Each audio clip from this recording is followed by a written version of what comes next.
kumpul 1 dinar, banyak-banyak keping macam ni, kita boleh buat apa? Jom saya nak tunjukkan. Jangan lupa save video ni supaya tak hilang. Sebenarnya ramai yang tak tahu 1 dinar ini juga emas 999.9 yang mana sesuai untuk dijadikan sebagai simpanan jangka panjang. Nampak je kecil macam ni, tapi sangat bernilai bila dikumpul. Okey, jom kita tengok. Dengan 1 dinar ini kita boleh buat apa? Yang pertama, kalau kumpul 7 keping 1 dinar, kita boleh guna untuk kos umrah.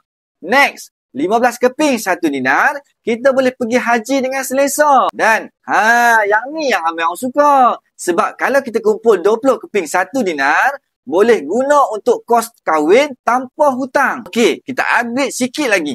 Kumpul sampai 25 keping dinar, boleh guna untuk deposit beli rumah. Dan, dengan 25 keping ini, kita orang dah ada simpanan lebih kurang RM65,000 tau. Okey, next. 30 keping dinar untuk dana kecemasan.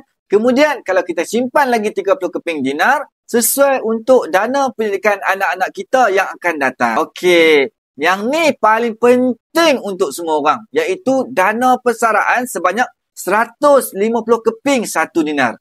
Jom kita kumpul sikit-sikit 1 dinar. Lama-lama akan jadi bukit. Dan kalau anda nak belajar simpan emas, boleh kontak saya sekarang, isi beg biru. Dan jangan lupa follow saya rapat-rapat untuk ilmu emas dan juga kewangan. Kalau tuan-puan rasa video ini bermanfaat, kongsikanlah dengan kawan-kawan tau. See you in the next video. Okay?